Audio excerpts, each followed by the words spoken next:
A quick little movie. That's our hotel here in Bari. And so this is like the 1800s new city. And there's the beautiful opera house. And they had Lucia di Lammermoor last night, but we got here too late and didn't know about it in any event. Okay, so this is more of the 19th century part of Bari. It's the Bank of Italy. We saw the Politeama. There's another nice building, I'm not sure what it is. Very nice town. This is a town of about 350,000 people. Not very many touristi. We may or may not make it down to the old city tonight. We're going to go to see Federico's castle outside of town. Unfortunately, because of flight problems, we've lost a half a day on this vacation. So our plan on going downtown Bari, believe it or not, is just it's a secondary objective, which hopefully we'll make it. We'll see.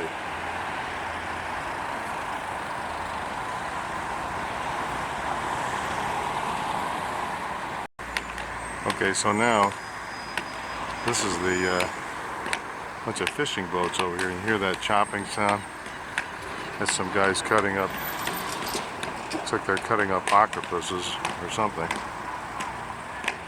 I'll get a shot of them here in just a second.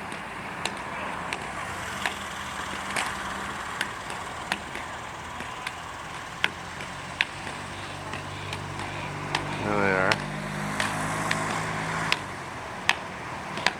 Cutting up the fishies. It's got to be octopus.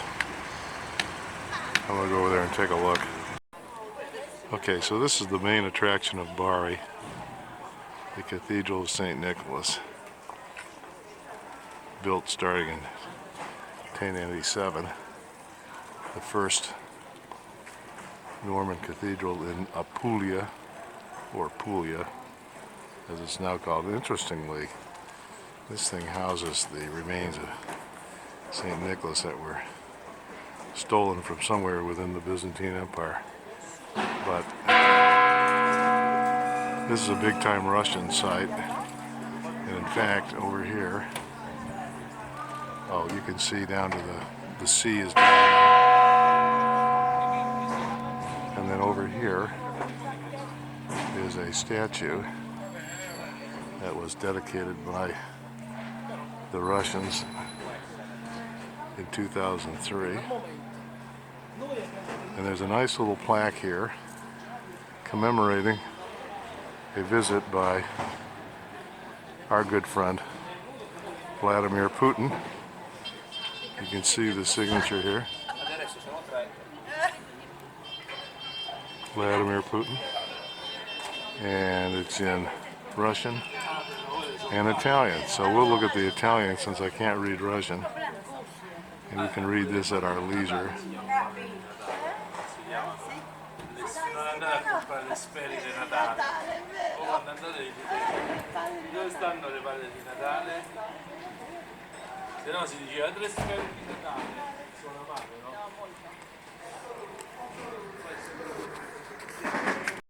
Okay, so continuing our tour of St. Nicholas, there's this magnificent doorway here.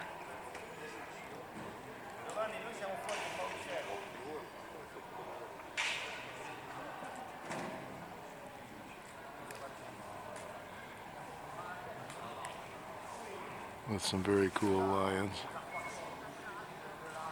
Here's one of them. Actually, that's not a lion, it's a horse. The lions are on the other side.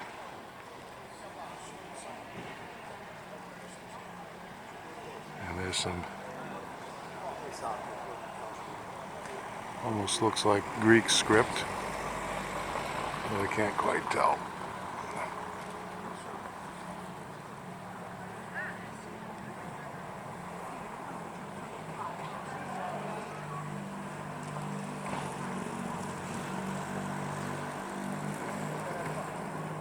Nice.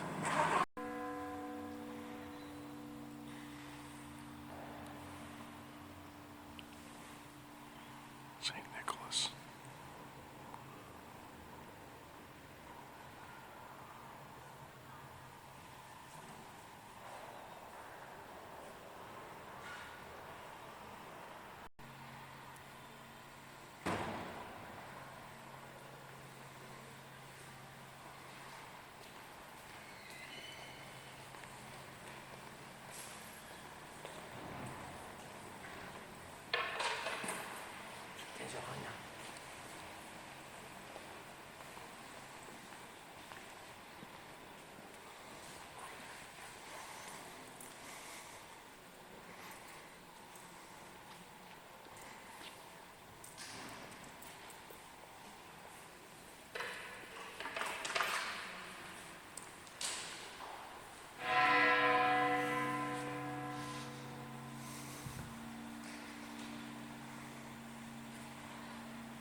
This is the relic room.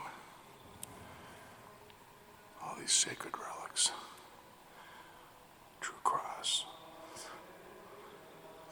All of this stuff. Bari was jumping off place for the Crusades. So a lot of relics were collected from the Holy Land and brought here. It's just amazing, really.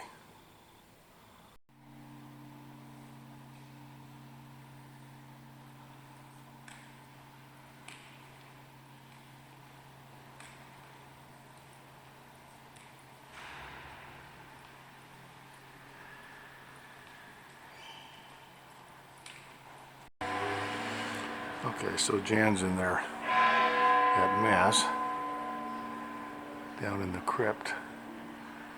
And I can't go in the crypt until the Mass is over. So, I'm out here looking at this fabulous lion door.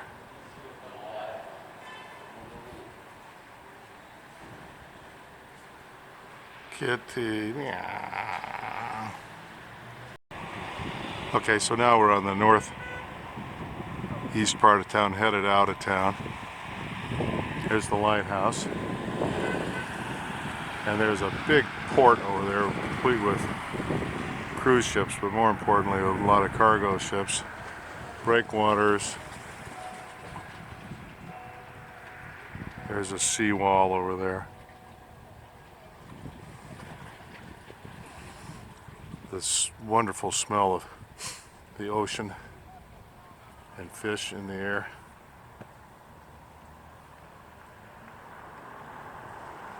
There's our little ford, which is a lot like Jan's ford. Okay, so this is the Castello del Monte. Old castle built by Frederick II. It's unique because it's octagonal in shape.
Okay, we're just going to get a view. This is going to be what Freddie, when he built this place, he had himself a nice view around the surrounding valley. And he was master of all. He ruled Sicily. He ruled southern Italy. He ruled Germany.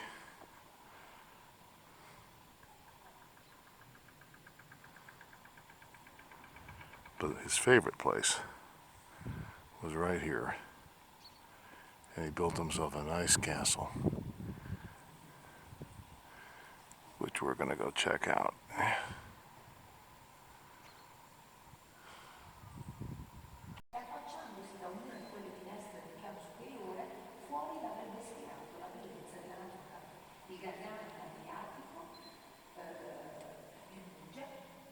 grandi boschi di querce che un tempo circondavano Castel del Monte, lo stesso panorama che vedevi da San Francisco, il famoso teatro dei grandi umani. Ha scelto il giardino inserito sulle aree della caccia con uccelli che viene utilizzato ancora oggi dai falconieri moderni. Anche ancora gocce stradali, i ponti circondano quei boschi. E poi ancora oggi, quando il cielo è limpido, possiamo vedere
Okay, so in this room, there's a bunch of information pertaining to Federico II, etc., but this map here says it all.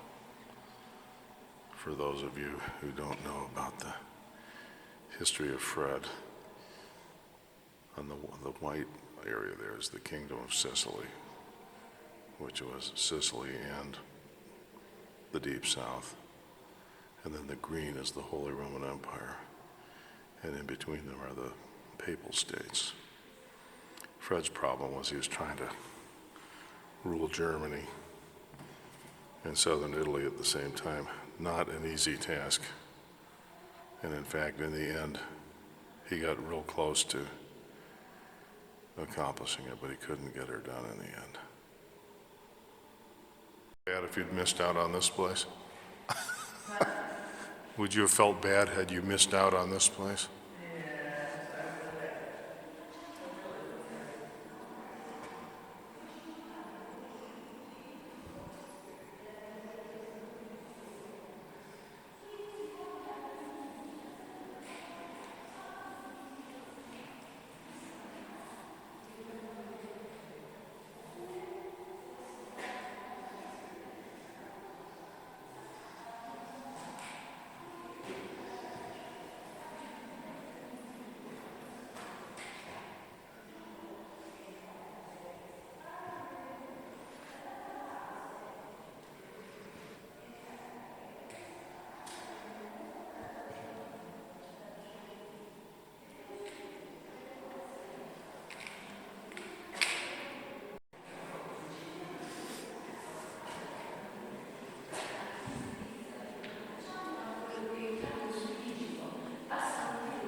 Little viewports. I don't know if you could see well enough to fire your crossbows effectively out of those.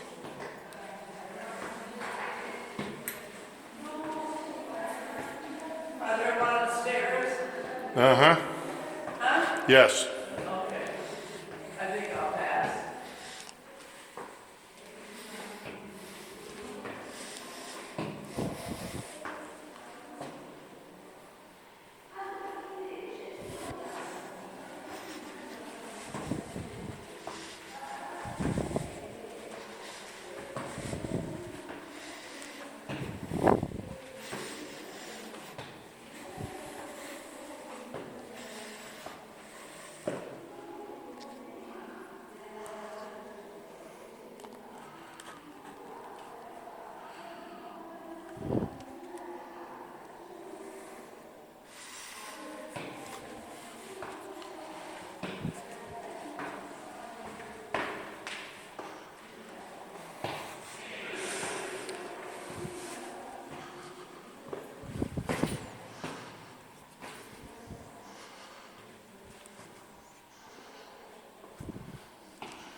Wow. Fantastic. It's unbelievable. Look at this.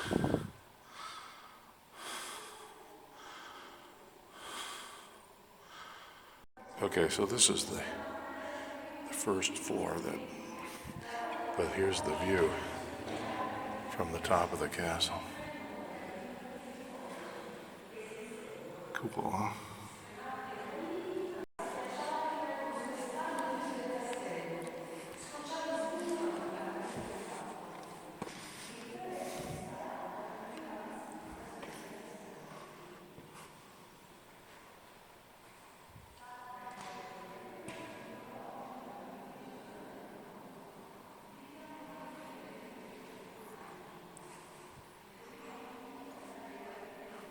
There's another view outward, but look here. So this is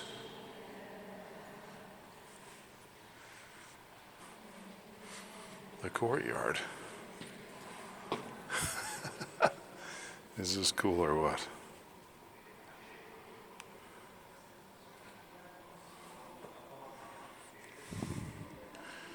This place is like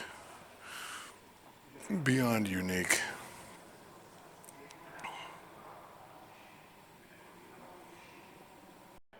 Okay, so now going from the courtyard back to this room here.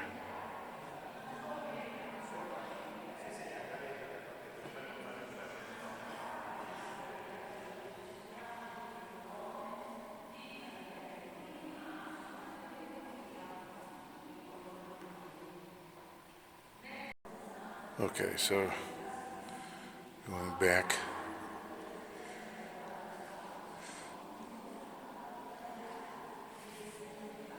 through this room.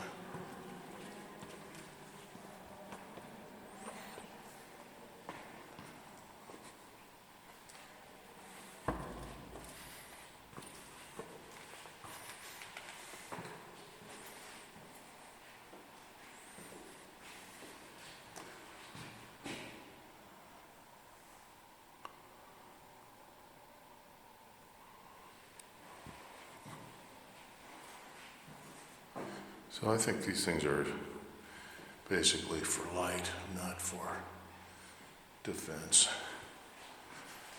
Fred must have been fairly secure in his possession of this place because it does not really appear to be primarily a military in nature. Reminds me of the Norman Palace in Palermo. This was more of a hangout spot, I do believe. Although I suppose it could be defended, but it just does not have the look of a military castle. And here we go again.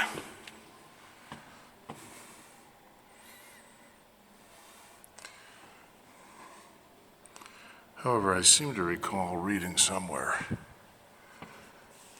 check this out, that there may have been some military defense works surrounding this place.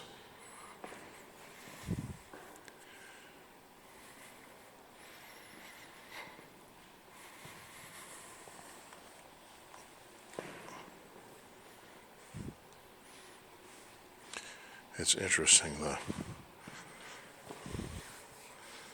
the different stones he used.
Now I must confess I'm starting to get a little misoriented about where I came in.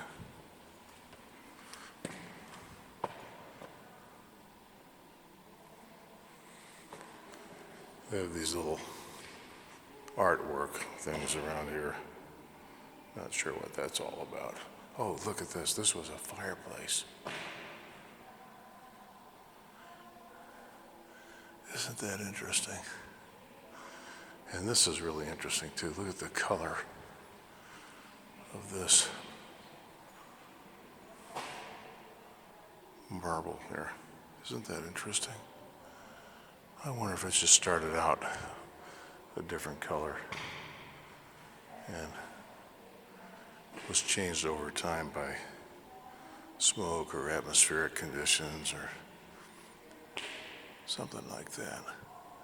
Because there's really nothing particular to distinguish this marble from that. Maybe there's some iron implements or something up there causing rust. Don't know. Interesting though. Anyway, so that's Federico Secondo's castle.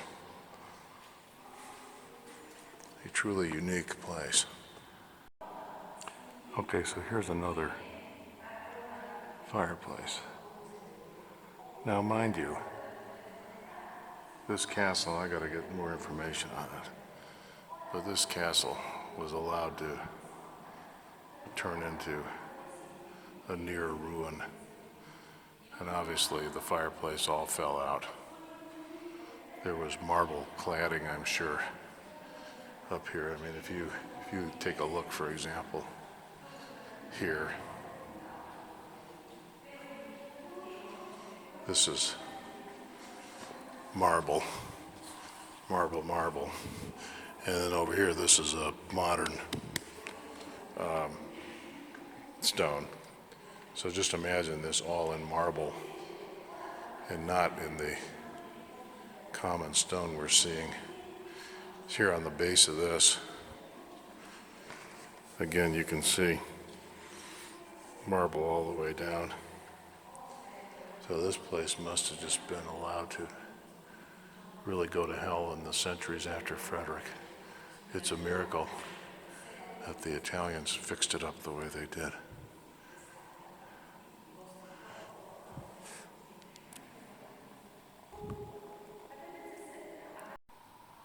Okay, so now we're going to start going down the steps, but I'm not going to walk you all the way down. I'll just show you what the staircase looks like. This is where Jan decided she didn't want to risk it, which is probably a good thing.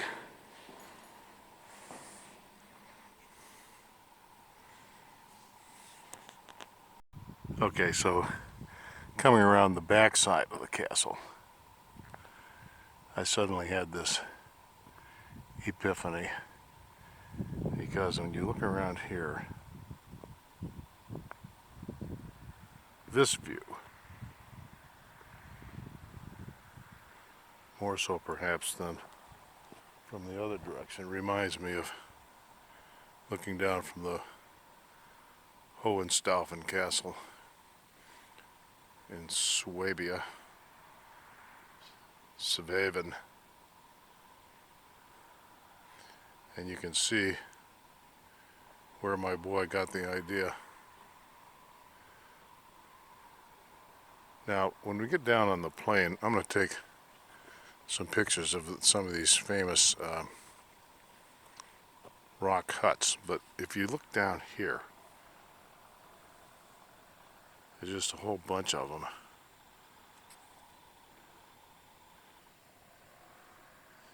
Maybe you can see them in that field. So yes, those huts were used either for shepherds or agricultural instruments, but now I see they're also just kind of a way of collecting the stones so that you could do agriculture. Because you can see the soil here is stony and the bedrock comes right up.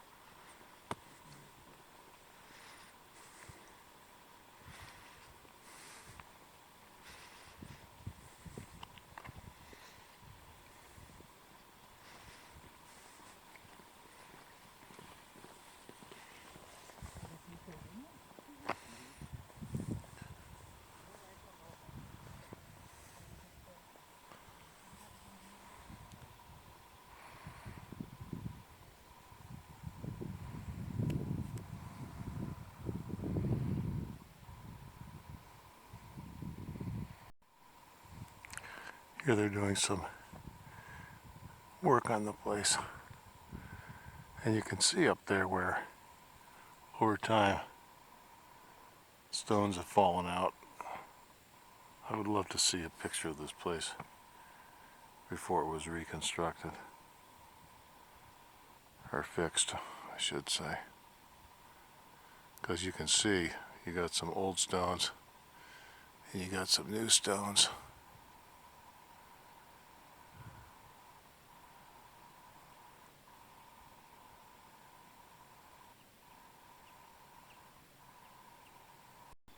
Okay, so the landscape around here is dotted with these little stone huts.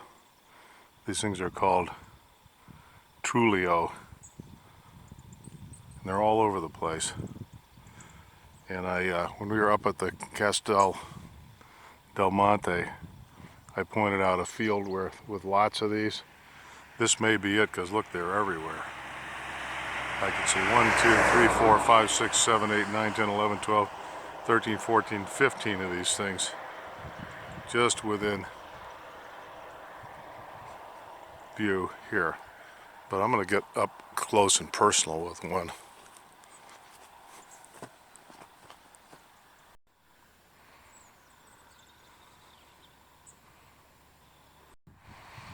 Now, I don't know if these things were shepherds' huts, or if poor people lived in them, or if they're for agricultural implements.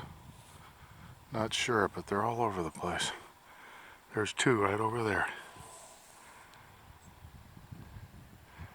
This one here, the one that we're looking at here, is obviously abandoned. Abbandonato.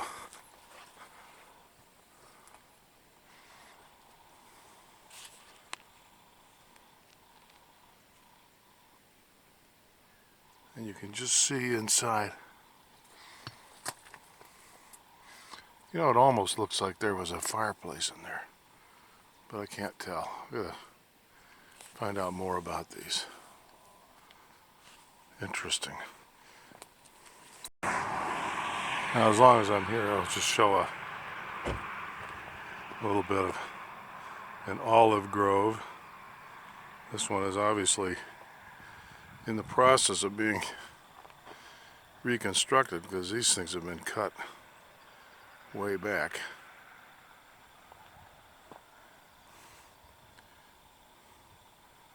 There's our ford.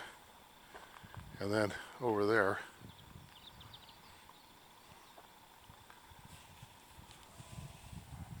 is another trulio. Gotta find out more about these things. Let's go look at this olive tree.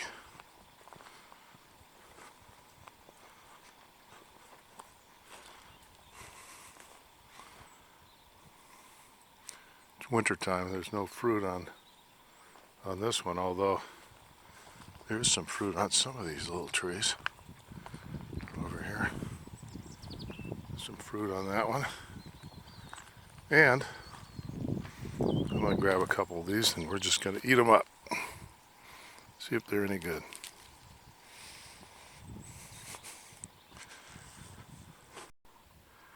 Okay, so now we're visiting the battlefield of Cannae. Up here, this is the ancient town of Cannae that's above the battlefield. It has been excavated. And that there is the remains of a castle, I think maybe a Norman castle. So, but we're going to go down to where the battlefield was. Okay, here we are at the monument marking the site of the Battle of Cannae. Now this monument was put up in 1930 or something like that. But there's the plain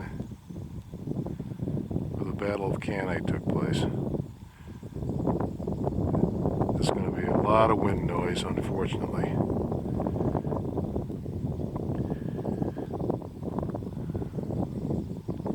not known exactly where the battle took place, but it was down there somewhere. The Romans came from the left. Carthaginians came from the right. Part of the problem in identifying the battlefield is if you look way over there in the distance. Well, I take it back. If we look at this line of trees down here, that has got to be the river.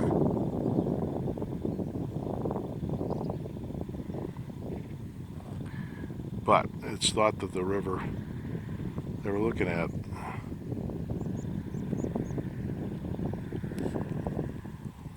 is not in the same place it was in ancient times. And it's actually moved. So while the battle took place on this side of the river, it's not known exactly where the river was. The river may have been beyond by a half a mile. But it's definitely a flat plain. Yeah.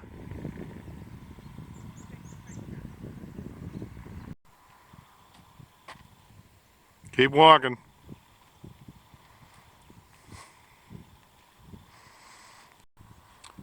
Okay, we're gonna have to figure this out later, but the guidebook is talking about a Campo del Sangue. And you can see in the guidebook, this is the one that was given to us at the museum. In that guidebook, you can see the where the railroad tracks on the road are. And so,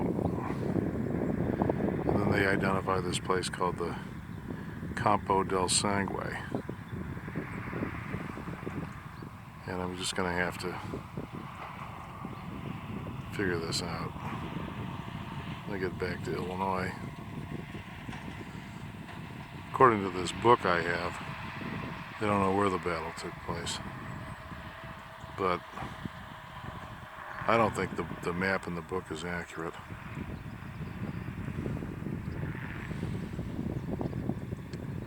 But I'm going to find out.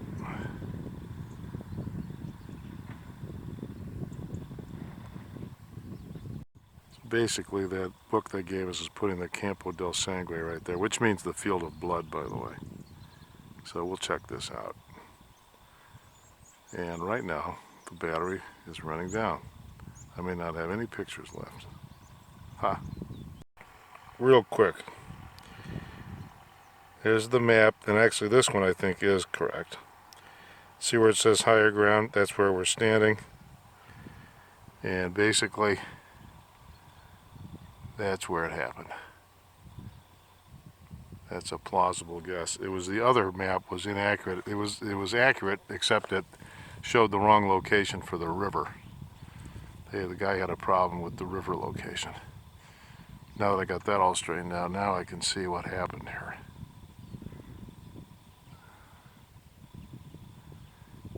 Hannibal's greatest victory. A battle that's been studied by every general who's lived since then, in the Western tradition anyway. Hard to believe the Romans lost, but they're not exactly stupid.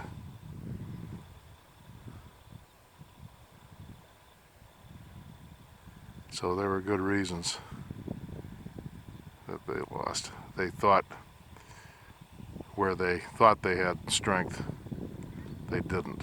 So modern term for that is asymmetrical warfare.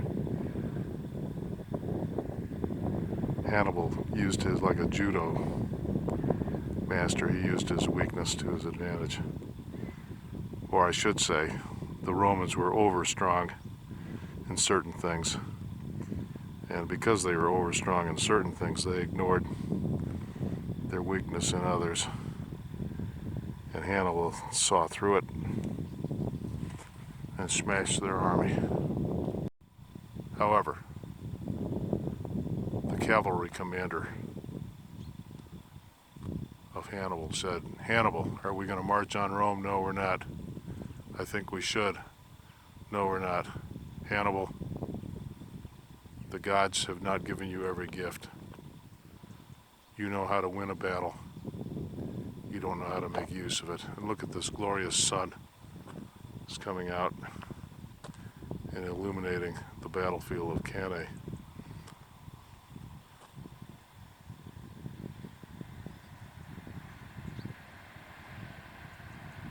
If I have any battery power left, these are the ruins of Cannae, but most of this up here, actually, some of it's ancient Roman. Most of it is medieval stuff. The medieval castle, a Norman castle there, and settlements. But it's interesting, all the Roman stuff that's interspersed in here, like these milestones that were found and put up. So I guess the medieval people layered a foundation on top of a Roman city. Here's a very nice inscription. You can see at the top there's a mile marker. Looks like LXXV, milepost 75, Emperor Caesar, etc., etc. Nerva, there's a Nerva in there. Have to figure that out later, maybe. I'm going to just take a still picture of this because I'm running out of battery power. Okay, so now we're on the battlefield, and if you go way up there, there's the obelisk. So this would have been where the Carthaginians started out. And if you look over to that ridge line, I think that's the river, but I'm going to go over there and make sure. I hope we don't get chased out of here by an angry farmer.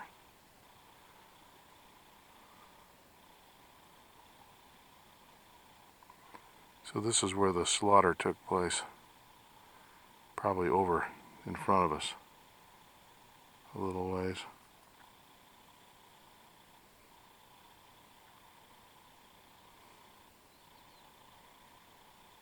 Okay, one last view of the battlefield. This is the river on the one side of the battlefield, and so as not to bore you, I'm going to move this kind of quickly. There is the plain where the slaughter took place. There's the highlands up there, and way up there you can just see the marker. That's where we were. So here we are, the great battlefield of Cannae. I was hoping to get closer to the river, but doesn't look like that's going to happen. Here's the ruins of some kind of old stone house or granary or something. Probably dating from, medieval days. And a few grape fields.